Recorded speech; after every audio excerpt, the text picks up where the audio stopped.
नमस्कार मित्रांनो, मी शुभम आणि आजच्या या व्हिडिओमध्ये आपण अगदी सोप्या पद्धतीने ई आधार कार्ड घर बसल्या कसं डाउनलोड करायचं हे पाहणार आहोत. जर तुमचं आधार कार्ड हरवले असेल किंवा नवीन अपडेट झाले असेल तर हा व्हिडिओ नक्की शेवटपर्यंत पहा. सर्वात आधी तुमच्या मोबाईलवर किंवा कॉम्प्युटरवर UIDAI ची अधिकृत वेबसाईट उघडा.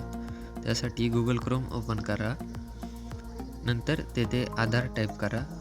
आता UIDAI ची ही अधिकृत वेबसाईट ओपन होईल. त्यावर क्लिक करा. ती उघडल्यावर भाषा निवडा. त्यानंतर माय आधारमध्ये चेक आधार अपडेट स्टेटस वरती क्लिक करा. आता डॅशबोर्डवरती क्लिक करा. येथे खाली तुम्हाला डाउनलोड आधारचा ऑप्शन दिसेल. येथे तुम्हाला 3 पर्याय मिळतात: आधार नंबर, एनरोलमेंट ID आणि व्हर्च्युअल ID.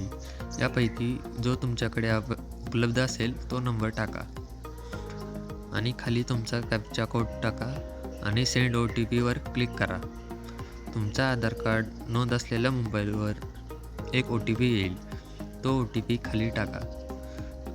येथे एक मास्क आधारचा ऑप्शन अवेलेबल आहे. जर तुम्हाला आधारचे फक्त शेवटचे 4 अंक असलेले आधार हवे असेल तर येथे टिक करा आणि व्हेरीफाय अँड डाउनलोडवरती क्लिक करा. आता तुमची ई आधारची PDF डाउनलोड होईल. ई आधार PDF उघडण्यासाठी पासवर्ड लागतो आणि तो पासवर्ड म्हणजे तुमच्या नावातील पहिली 4 अक्षरे कॅपिटल लेटर्समध्ये आणि जन्मवर्ष. उदाहरणार्थ तुमचे नाव जर का सुरेश असेल तर आणि जन्मवर्ष 1995 असेल तर तुमचा पासवर्ड असणार SURE नावाची पहिली 4 अक्षरे आणि स्पेस न देता 1995. बस इतकंच. एवढ्या सोप्या पद्धतीने तुम्ही कधीही कुठेही ई आधार डाउनलोड करू शकता. व्हिडिओ उपयोगी वाटला असेल तर लाईक करा, शेअर करा आणि अशाच माहितीपूर्ण व्हिडिओसाठी सबस्क्राईब जरूर करा. धन्यवाद.